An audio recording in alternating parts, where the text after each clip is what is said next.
Hello, everyone, and welcome to this Federalist Society virtual event.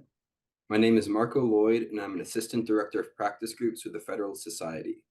Today, we're excited to host a FedSoc Forum virtual event, a discussion of labor law. Is the Taft-Hartley Act being interpreted as written? With Fred Jacob and John Ring. Fred Jacob is a solicitor of the National Labor Relations Board, advising the board on major questions of law and policy concerning the board's general operations as well as the adjudication of board cases in the Courts of Appeal and the U.S. Supreme Court. Mr. Jacobs is also a professorial lecturer in law at the George Washington University Law School. John Ring is a partner at Morgan, Lewis & Bockius, and from 2018 to 2022, he served as a board member of the National Labor Relations Board. And from 2018 to 2021, he served as the board's chairman.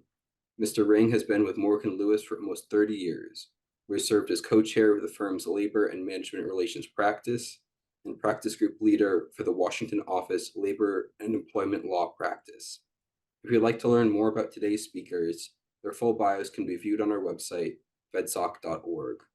And if you have a question at any point in today's program, please enter it into the Q&A function at the bottom of your Zoom window, and we'll do our best to answer as many as we can.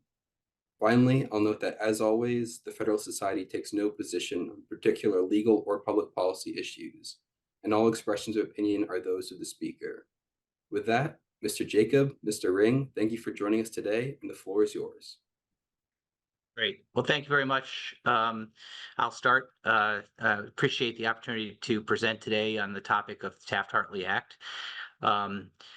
Federal labor law has always involved, Fred, you want to put up that slide? Yeah. Fred's in charge of slides. Federal labor law has always involved some level of controversy, including significant disagreements between employers and unions. Former NLRB Chairman John Fanning, one of the longest serving board members. He served on the NLRB for 25 years during the 60s and 70s, once famously said, labor relations has always been a field that arouses strong emotions, sometimes more emotions than reason. He said, as someone who participated in over 25,000 board decisions, I can assure you that the one factor in every case has in common is the presence of at least two people who see things differently. You know, there are probably many reasons for our country's contentious and much debated labor policy, but one of the reasons must be that the statute undergirding that policy, the National Labor Relations Act, is itself somewhat internally conflicting, at least in certain places, and really represents two very different and competing statutory objectives. The two statutes that make up the bulk of the National Labor Relations Act, of course, are the Wagner Act that was passed in 1935 and the Taft-Hartley Act passed 12 years later in 1947. The Wagner Act, a New Deal statute, set forth a bold new labor policy for the country. It promoted collective bargaining, gave employees the right to form and join unions. It obligated employers to bargain collectively with those unions when they were selected by a majority of the employees for an appropriate unit. The Taft-Hartley Act was enacted largely to address some of the problems and some of the union misconduct that it had been experienced under the Wagner Act during those first years. And the Taft-Hartley amendments generally viewed as more favorable to the management side was literally plopped right in the middle of the Wagner Act text. So although the Taft-Hartley amendments largely left intact the Wagner Act Section 7 rights for employees, significant new language was added, giving employees the right to refrain from participating in union activity and other mutual aid activities. And of course, the Taft-Hartley Act had a number of other provisions that curbed union power, including 6 new unfair labor practice charges directed at union conduct. Over the years, these dueling policy goals have fueled some of the conflicts and interpretations of our labor law and allowed rather spirited debate on each side, with each side really able to point to some statutory provision to support their potential conflicting policy position. So when For example, Senator Elizabeth Warren, during my Senate confirmation for the hearing for confirmation hearing for my joining the board, tried to get me to say that I would commit to uphold the objectives of the National Labor Relations Act, which she said promoted collective bargaining. I could say that I would do that, but I would also enforce the central objective of the act, which was to promote industrial peace. And while labor unions like to say that the National Labor Relations Act is supposed to help employees unionize, there's the Taft-Hartley side that says unionize for those employees who so choose. Or when union advocates say that NLRA makes union organizing something that is solely a matter between employees and the union, the Taft-Hartley Act says that employers have a right to have a voice in that workplace debate. So why, after 80 years, you might ask, are we talking about the Taft-Hartley Act today? Now is a good time to take a look at the Taft-Hartley provisions and some of the interpretations by the National Labor Relations Board as compared to the actual statutory language. And we do so here as the NLRB majority pushes kind of new boundaries and the General Counsel new interpretations, and also against kind of the courts now in a post-Chevron deference world, and whether or not they might be more inclined or less inclined to defer to those interpretations. For today's discussion, I have the privilege of being joined by someone I admire greatly, the current solicitor of labor of the Labor Board, Fred Jacob. He is a true public servant with vast historical knowledge and practical insights into labor law, and particularly the Taft-Hartley Act. Fred and I worked together when I was at the board. The solicitor is the board's lawyer, so we worked closely together when I was chairman. And little known fact, we were both baby lawyers at Morgan Lewis long ago. So I'm really pleased to have him with us today, and I think you'll learn a great deal from him. One caveat about Fred, besides him being a complete labor law nerd, is he is appearing today in his official capacity, and he may say more about this, but he is not going to advocate for any particular positions or characterize any interpretations other than to explain NLRB precedent kind of from an institutional or historical perspective. Our plan today is to go through, and Fred will do this, discuss a bit of the history of the Taft-Hartley Act, and then we'll discuss several timely Taft-Hartley issues. And we're hoping we'll leave enough time at the end for some questions. So I'll turn it over to Fred. Well, thank you so much, John, for the great introduction and for kind words you said about me. Thank you for hiring me to be the solicitor at the NLRB, which is a dream job for NLRB nerds, and I assume most of you on the call would characterize yourself that way too, and in an endearing and wonderful way. As John said, I'm here in my official capacity, which basically means that I'm here to serve as institutional historian for the discussion. If you were here to see point counterpoint, you probably won't see that, but I may try to point out sources that would be interesting for you to read, to get a full sense of the debate to the extent that there are public sources available. And certainly I'll point out good precedent and board precedent that kind of has brought us to the place we are. So let me click through our PowerPoint. So we're starting here, as John said, there are different words in the act that have slightly different policies, and how you read the act often shapes how you would administer the act. So here's a quote from Section 1, which says it's the policy of the United States to encourage the practice and procedure of collective bargaining. And then here we have Section 7, which says employees have a right to refrain.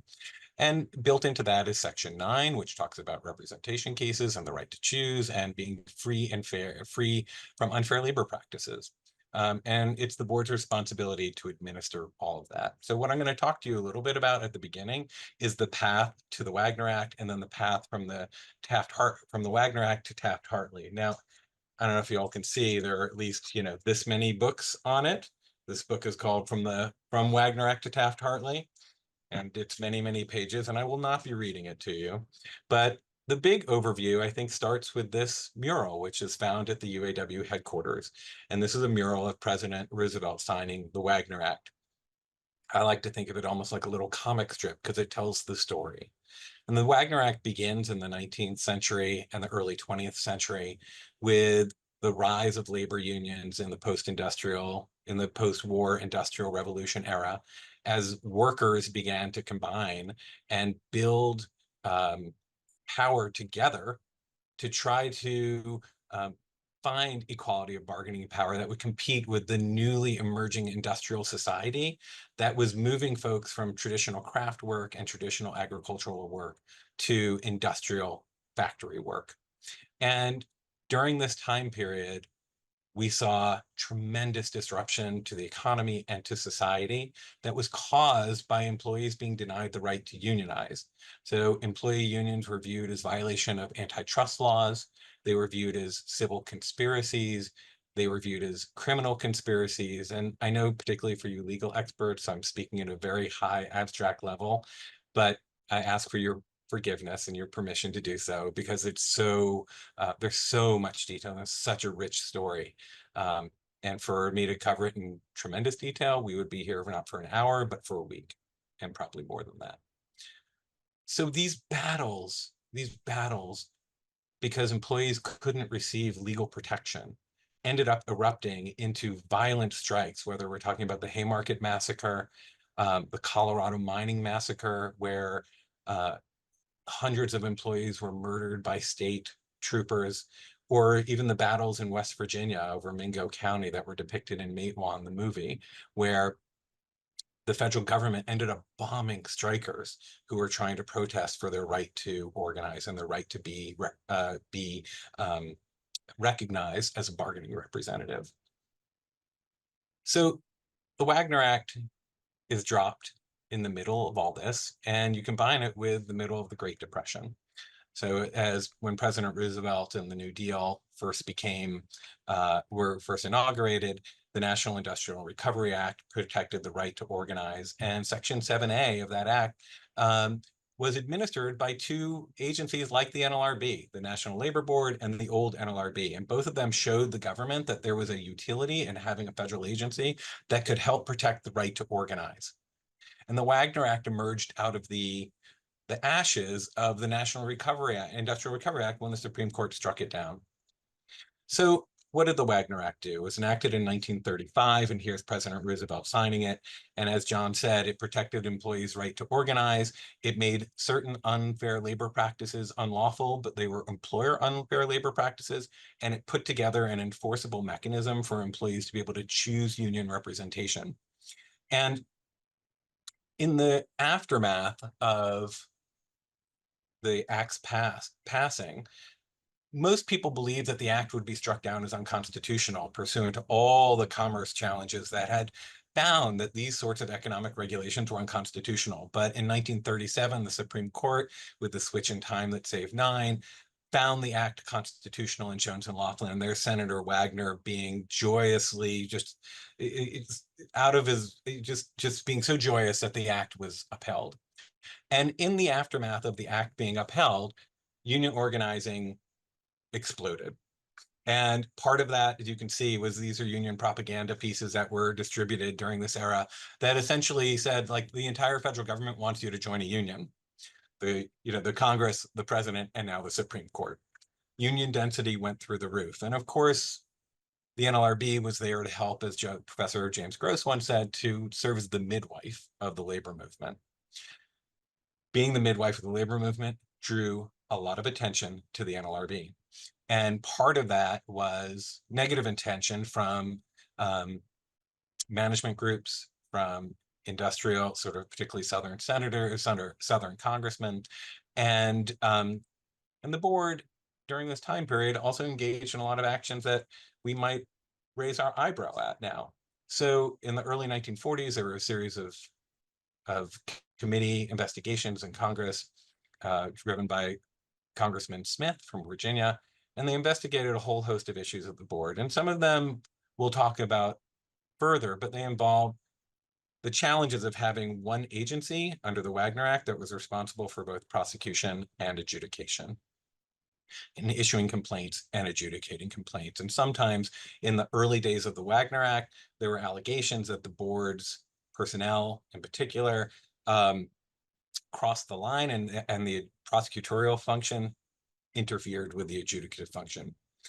At the same time, what we have is there were also issues with, some of them were issues with the CIO and the AFL, who had just split, and the board was viewed as favoring CIO unions over the AFL unions. And then after World War II, there was a massive strike wave that hit the United States. It was caused primarily by pent-up economic frustration that because unions had foregone wage increases during World War II. And that strike wave, which involved millions and millions of employees, really created a backlash against unions. And so it set the stage for Congress to look at amending the Labor Act and look at amending the Wagner Act, which it did in Taft-Hartley in 1947 over President Truman's veto. And what the Taft-Hartley Act did was it amended the Wagner Act in ways that were both sort of routine and mundane, or might seem routine and mundane, and in ways that were pretty dramatic. So what I would put in the routine category, which is not routine for me as an NLRB employee, is that it completely reorganized the structure of the NLRB. It created an independent office of the General Counsel that was appointed by the president, that didn't exist under the original Wagner Act, and retained the board, but expanded its membership from 3 to 5. And in essence, as we'll talk about more, it created 2 different power centers at the board, a prosecutorial function and a separate adjudicative function.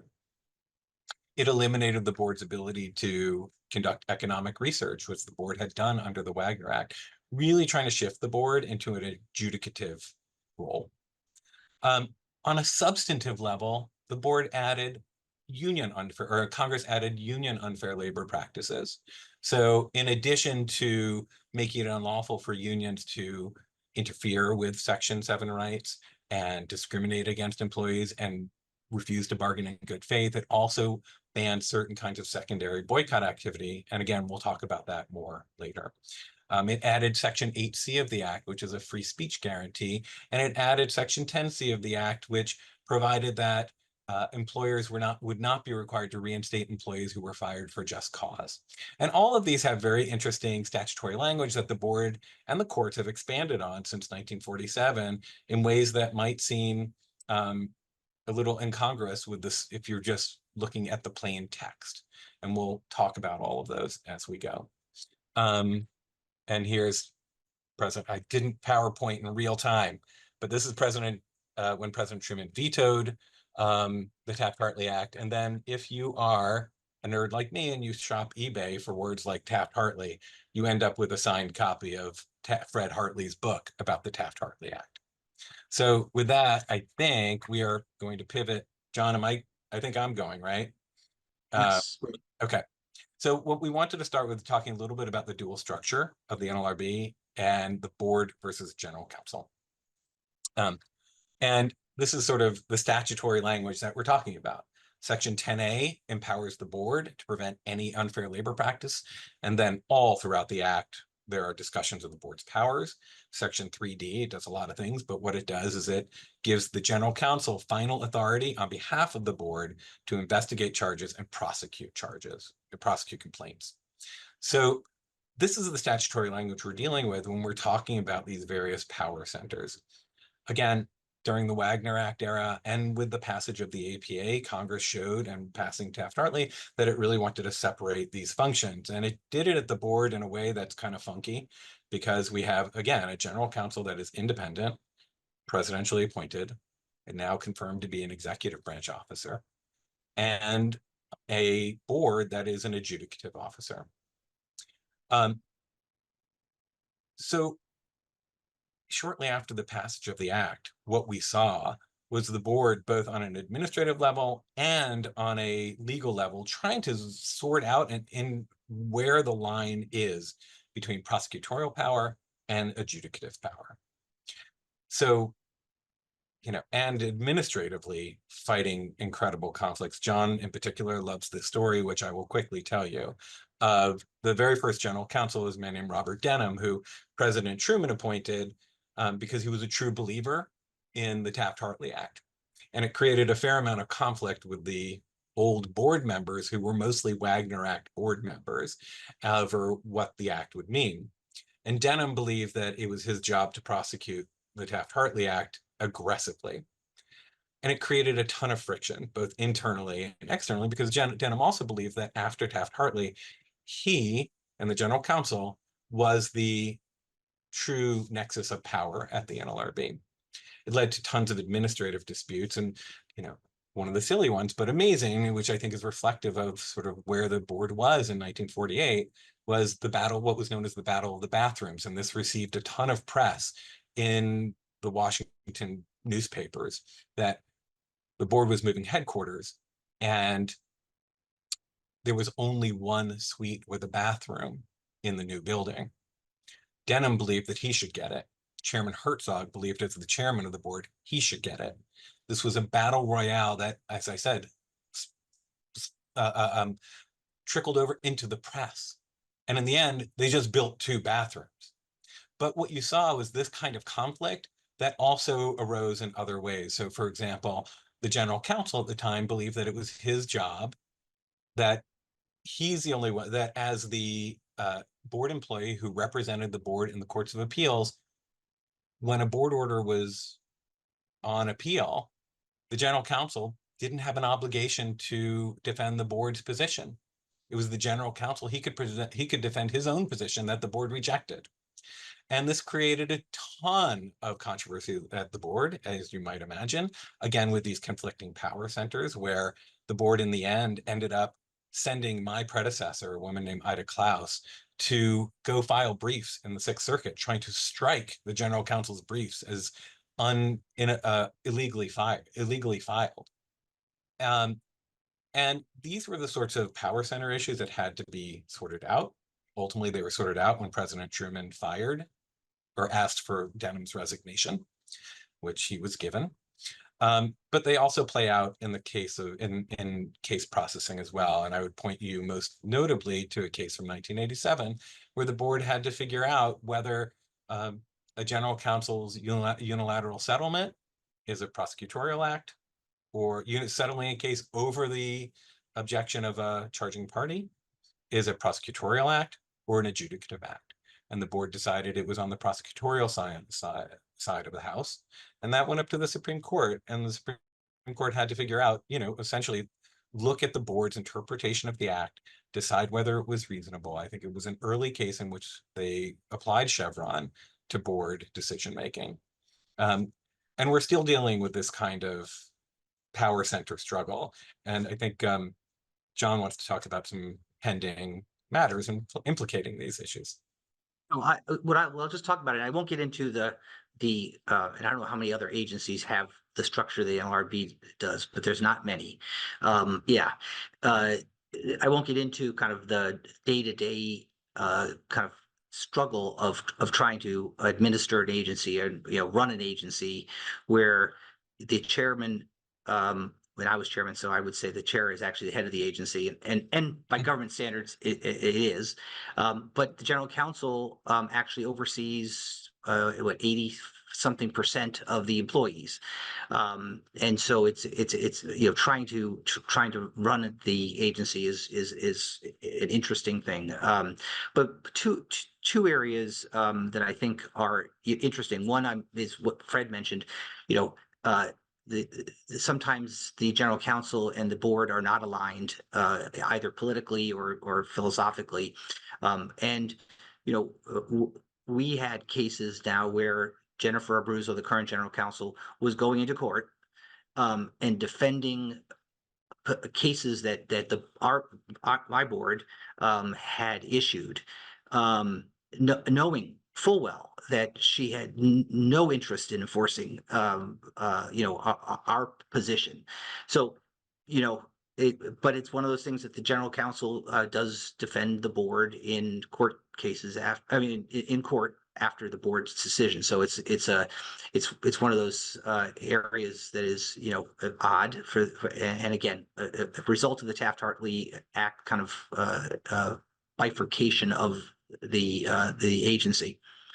The other area, interestingly, is now starting to see some constitutional challenges, and this involves the 10J area, where the general counsel and the regions investigate unfair labor practices, where the statute gives them, the general counsel, the authority to kind of identify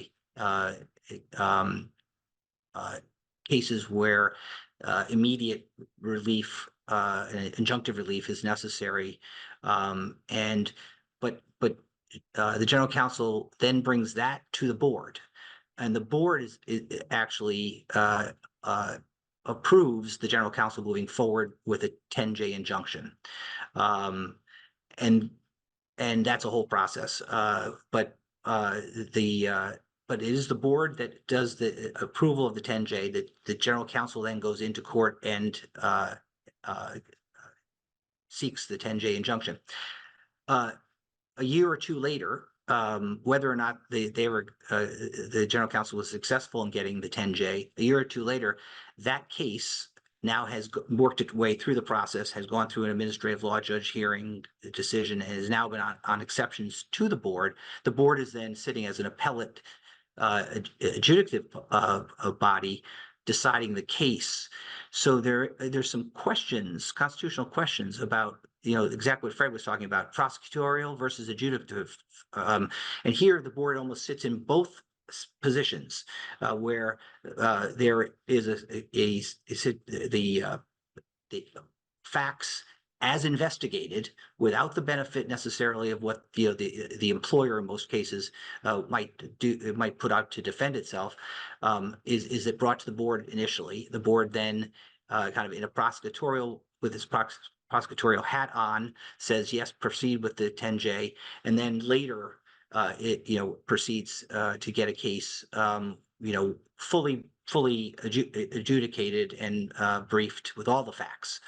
I will say that there are times when I saw cases that had a 10J issued, that got to the board, and I questioned whether the board should find violations, and there's a back of your mind is that, geez, the board obviously previously had decided that it was enough to go get a 10J. So as I said, this is one of the issues that there have been some constitutional challenges, at least asserted, and so that's something that I think to watch.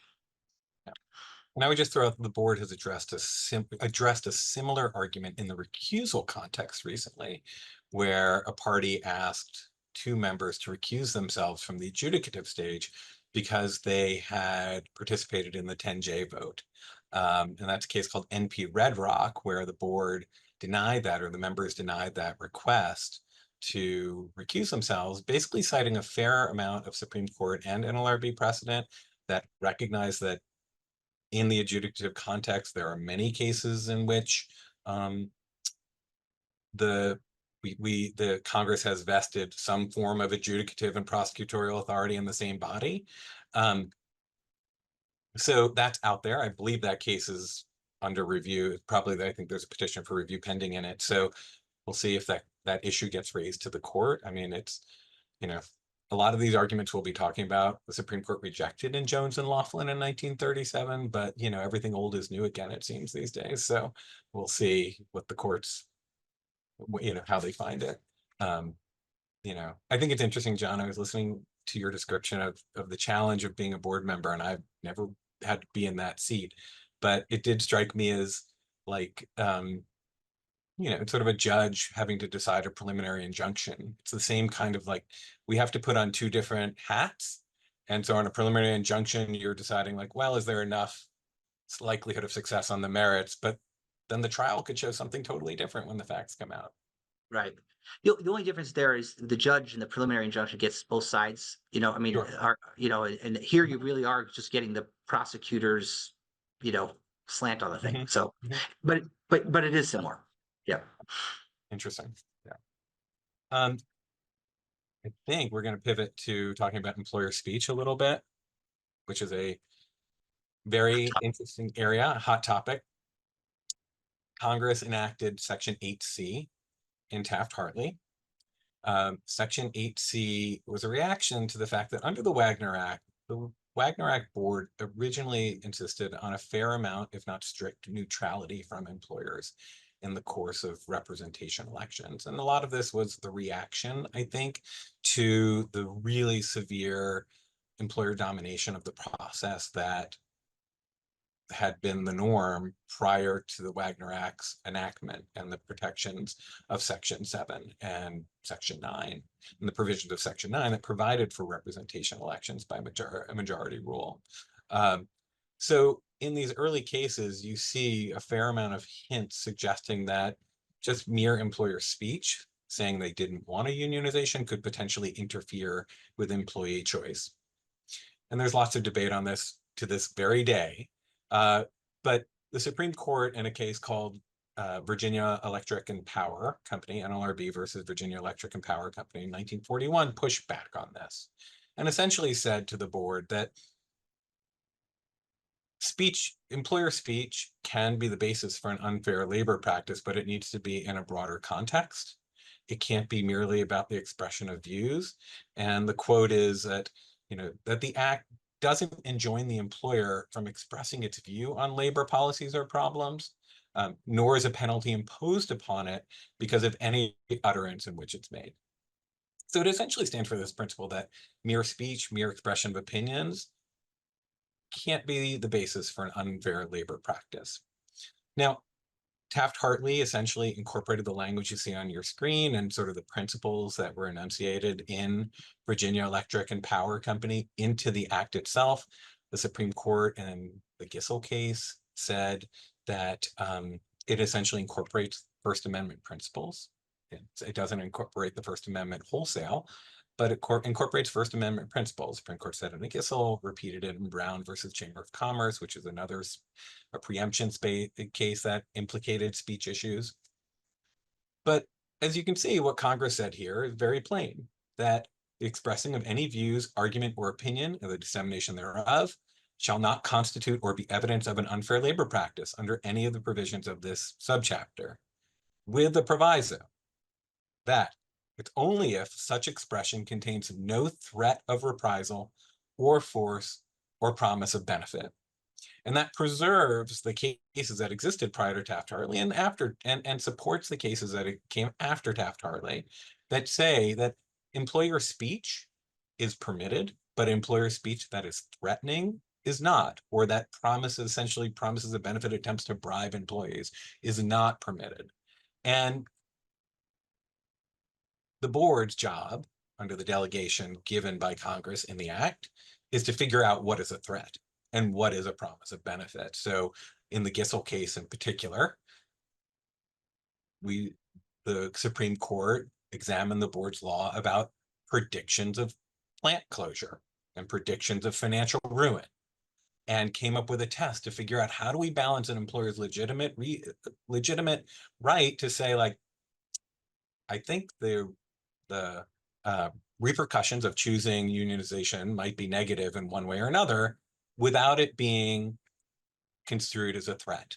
And the court adopted the board's test that essentially that, you have to show some demonstrably probable consequences, that it can't be just mere idle speculation, that it has to be based in some sort of probable consequences. And so, that's the dividing line for the board and the Supreme Court and Gissel. Again, I'm simplifying things, so please don't, write me with all the sites as I've sort of broadly sites saying that I've spoken too broadly. So I know John wants to talk a little bit about 8C because it's a super hot issue right now, and the board is considering some really important 8C cases.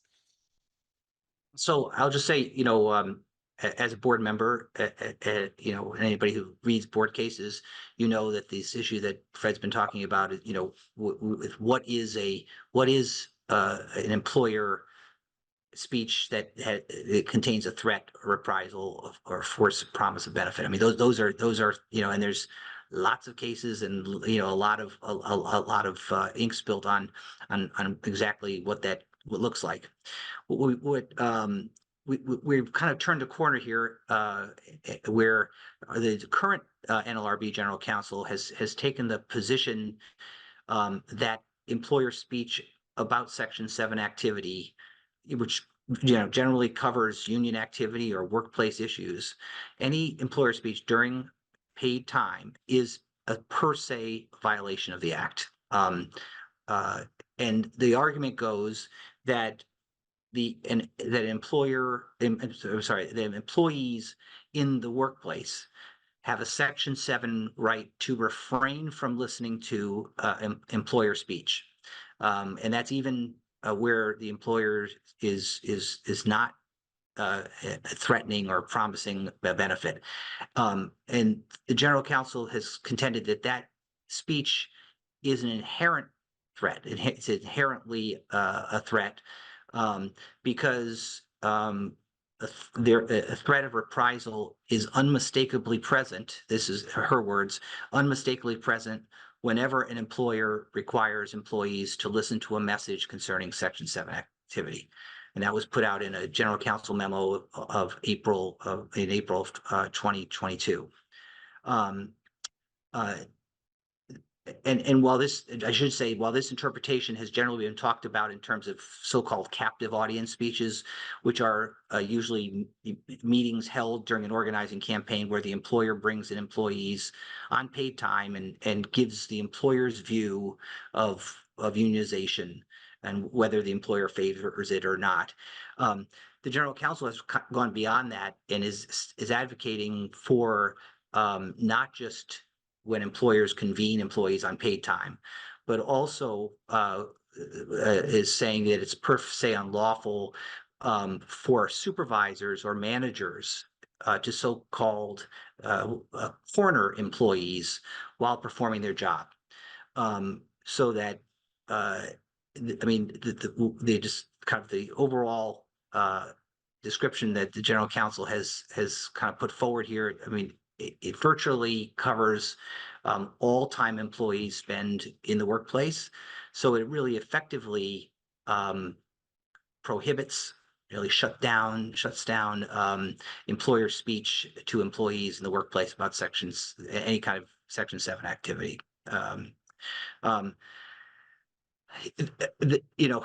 As Fred kind of talked about it, the General Counsel's position is very difficult to square with the Taft-Hartley provision of Section 8C and the First Amendment. 8C affirmatively protects the expression of union-related views, arguments, and opinions. And as Fred mentioned, the Chamber of Commerce versus Brown case of 2008.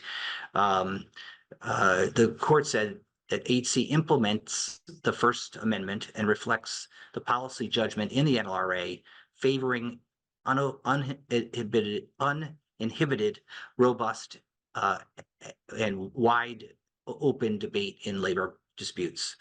And interestingly, Fred mentioned some part of the legislative history, but the legislative history of 8C demonstrates that the provisions that were included in the Taft-Hartley amendments were really designed precisely to reverse something that the General Counsel is pursuing here. In a 1946 NLRB case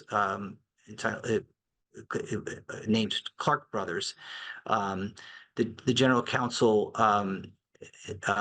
had, in that case, the board had said that because of an employer's superior economic power and their ability to control employees' actions during working hours, that it meant that the companies was inherently coercing its employees by forcing them to listen to the employer.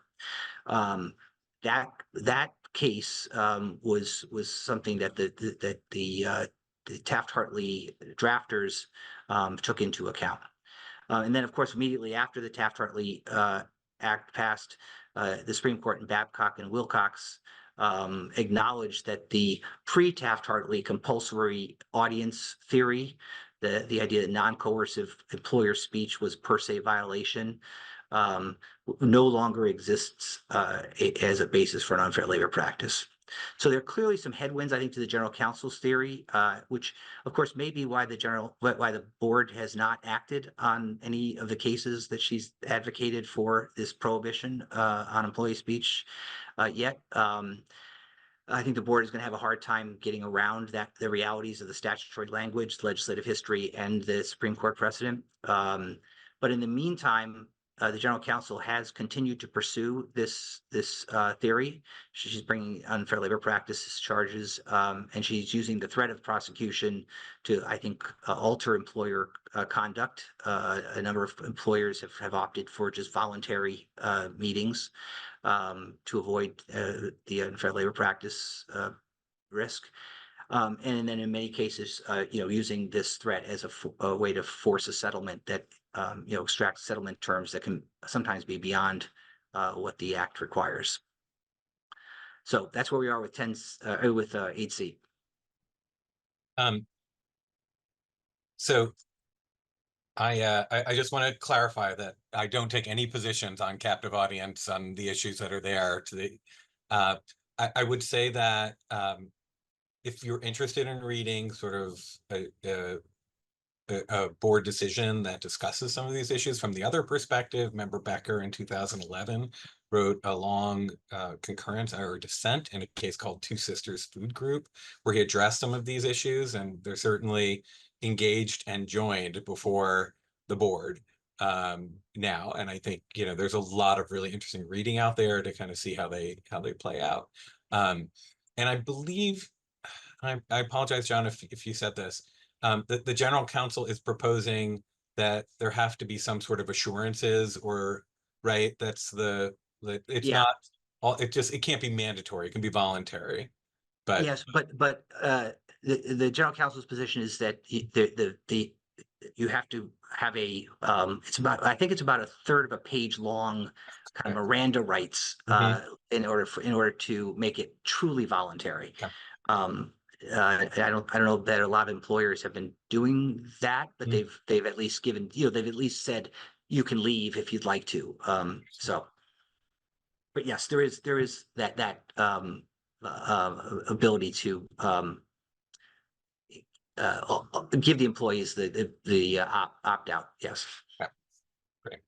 All right, we're going to talk about Section 10C of the Act next. If I can get the thing to go. No order of the board shall require the reinstatement of any individual as an employee who has been suspended or discharged, or the payment of any back pay if such individual was suspended or discharged for cause. I assume we have the folks on the call are mostly labor and employment lawyers, so you're familiar with mixed motive cases, and this is sort of trying to figure out, like, what does this mean for mixed motive cases, right? Direct evidence cases are easy. They're easy peasy. Like, if the evidence comes out that the employer or the union, this applies to union discrimination and it applies to concerted activity discrimination, but the evidence comes out that there's a direct statement of, I fired this person because I'm trying to squelch the union campaign, that's an easy case, right? Direct evidence. But what do you do when there are mixed motive cases and the employer may be acting on different, for both anti-union reasons and for reasons that are would be otherwise legitimate? And what does this section mean? So this section came out of a perception that Congress had that essentially employees could use their union activity as a shield to essentially prevent idleness on the job. The Supreme Court addressed this in the Fiber Board case, and this is sort of how the Supreme Court has interpreted this provision. So in Fiber Board, which was all about whether an employer has to bargain over subcontracting, the employer said, even if we did have to bargain over subcontracting, we fired these employees not for union animus. It was just because we had contracted out the work. And so therefore, they were fired with just cause. They were fired with legitimate cause. And the Supreme Court came back and basically said, look, this section was about preventing people from using their union affiliation to avoid being terminated for otherwise legitimate reasons. But here, in the subcontracting case, what we have is you refuse to bargain over subcontracting. And the direct result of that was that these employees lost their jobs. So it's legitimate, even though it's legitimate to bring them back. And it arises in the discrimination, but and it often comes up in where it comes into play is like in the Weingarten context, and the board has fought over this, but I think the current law is that if an employer denies an employee their Weingarten rights, but fires them for the offense that they were investigating, which was unrelated to their union activity, they don't have to reinstate them. That 10C prevents reinstatement. It mostly comes up, it is a huge factor in right line. It's why the board has ended up with the mixed motive analysis in right line that basically breaks the analysis for discrimination into two parts. The general counsel proving that union animus motivated an employment action, an unlawful employment action. And then the employer has the opportunity to come back and say, we would have taken the same action even in the absence of the employee's activity. And that also protects the 10C right to reinstate if someone's been fired with just cause. It's actually a really fascinating area as I started to dig into it, because it seems, again, if you're looking at the plain language, you would say, if there's any legitimate reason to fire somebody, they shouldn't be reinstated. But that would eviscerate Section 8A3, which prevents discrimination and essentially says that employers can't target employees because of their union activity. So the board has reconciled this in a variety of ways. It's coming up in some current litigation that I think John's going to talk about. Yeah, so just quickly, this is an area I think where the board has staked out an interpretation of the act, and one that's been as Fred said, has been in place for a while, where the interpretation is that this 10C for cause proviso simply does not apply where there is evidence of union animus, and the right line test kind of tries to address that, but ultimately where the general counsel can prove that there was protected activity, there was knowledge of that protected activity by the employer, and animus, the burden then shifts to the employer to show that they would have taken that this is the right line analysis, that the employer wouldn't have taken that action, or would have taken the action regardless of the union act or the protected activity. And that burden on the employer to do that, I think could be argued as it's not necessarily the employer's, burden, and it's often difficult to meet the board's standard for consistent prior action.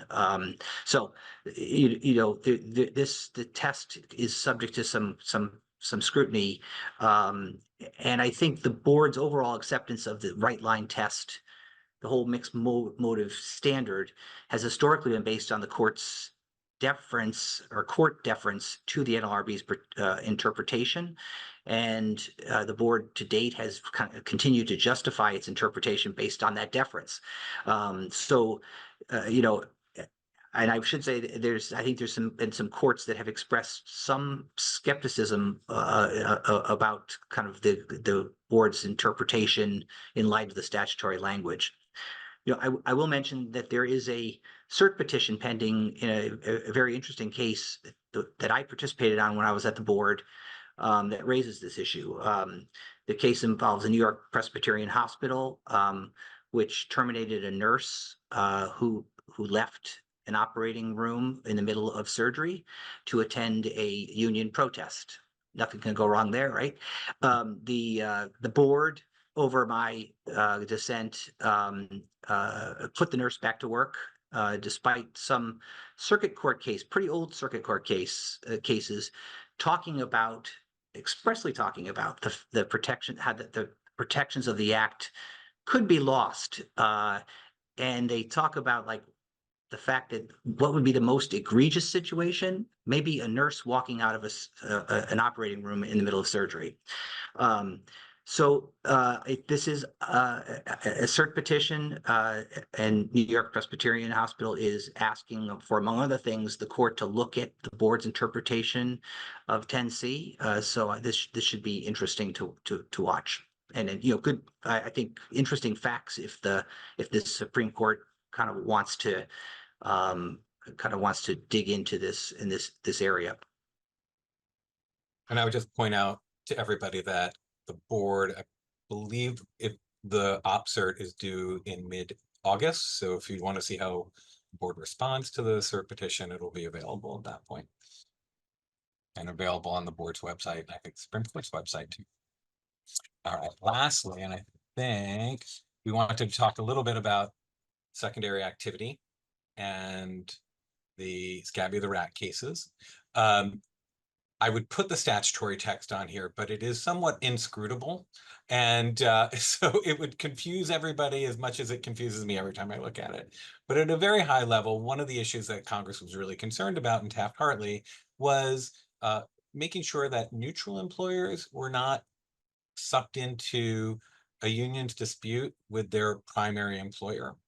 And that the public was that both in two ways, rather. So that neutral employers were not sucked in two ways. One, by having their employees be encouraged to strike against them to support the objective of a union trying to get at a primary employer.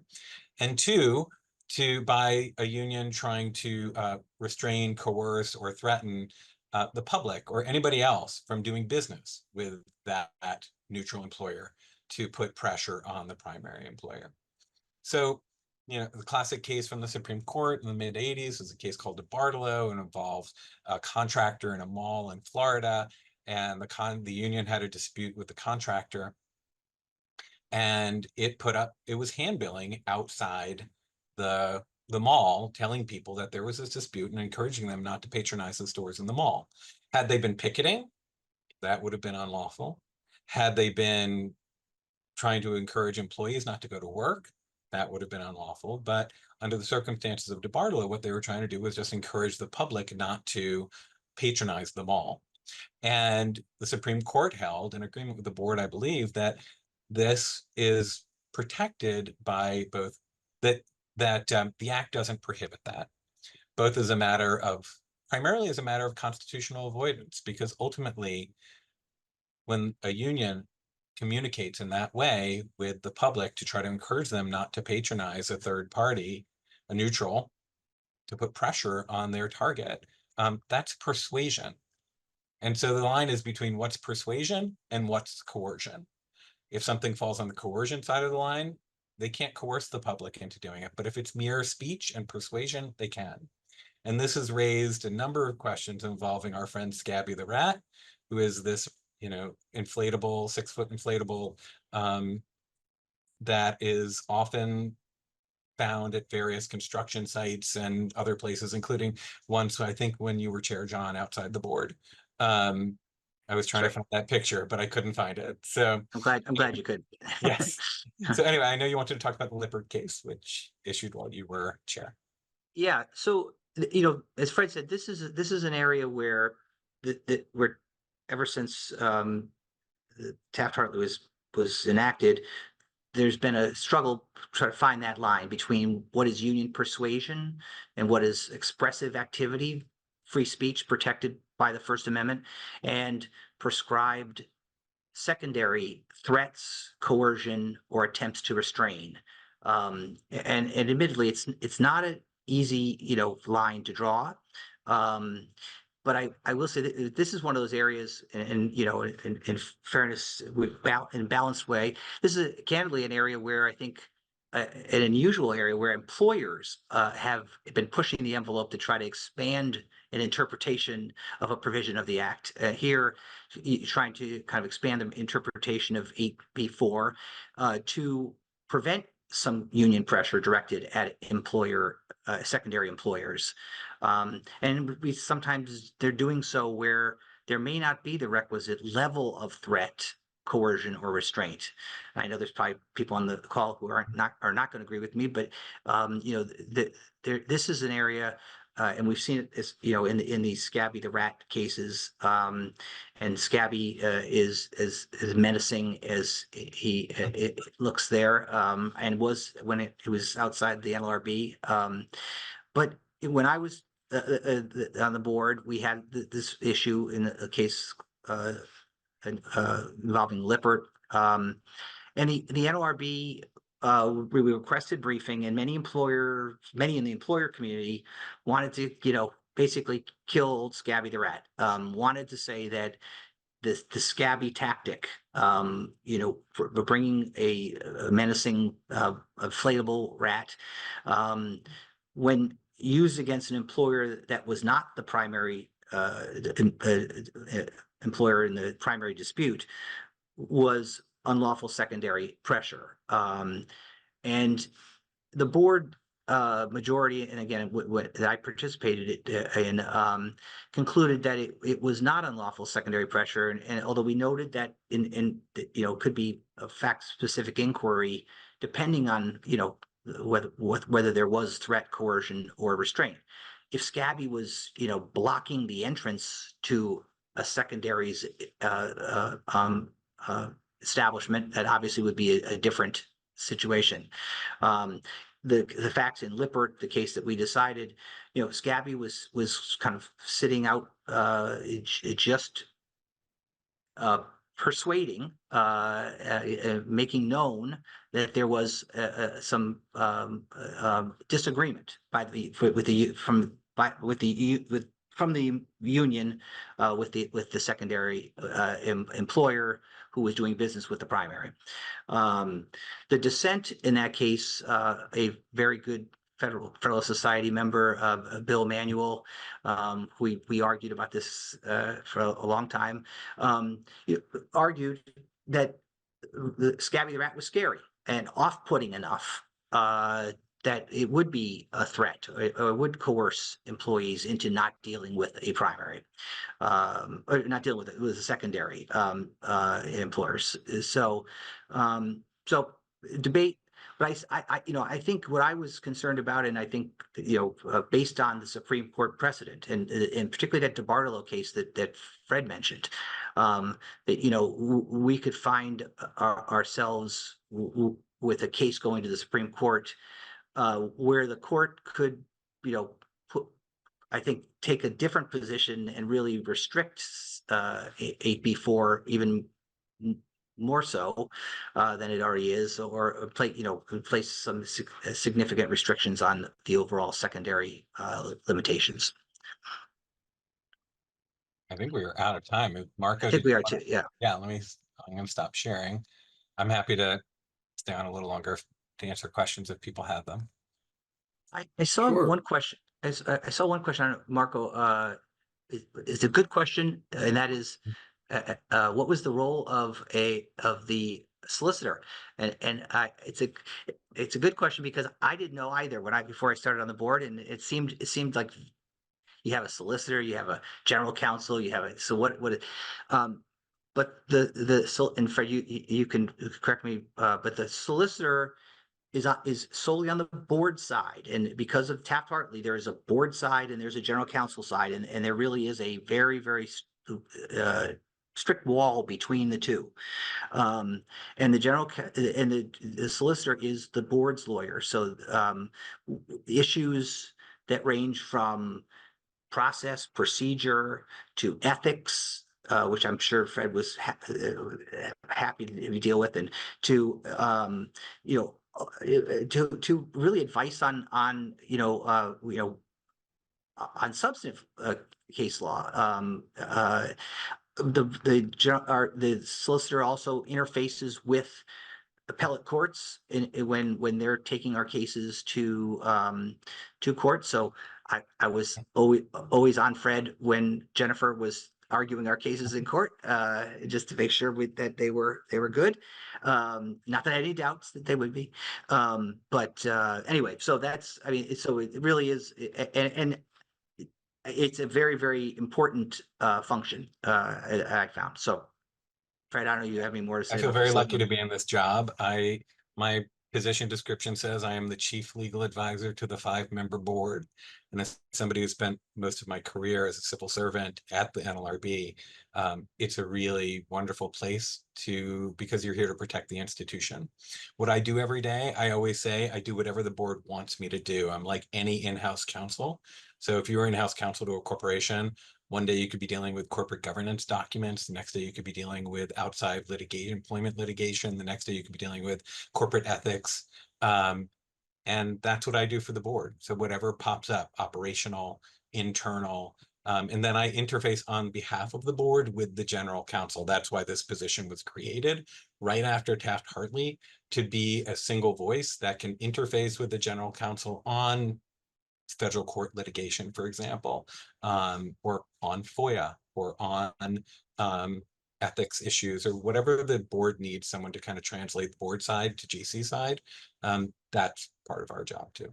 And then occasionally I get to come talk to folks like you, which also makes me really happy, and be a cheerleader for the NLRB, because I think we're all doing really great work here. It's important to unions and employers and workers. And so I appreciate you guys letting me come and give you my spiel. Appreciate you. All right. Yeah.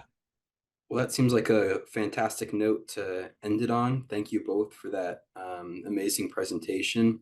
And thank you also to our audience for joining us. We greatly appreciate your participation. Please check out our website, fedsoc.org, or follow us on all major social media platforms at FedSoc to stay up to date with announcements and upcoming webinars. Thank you once more for tuning in, and we are adjourned.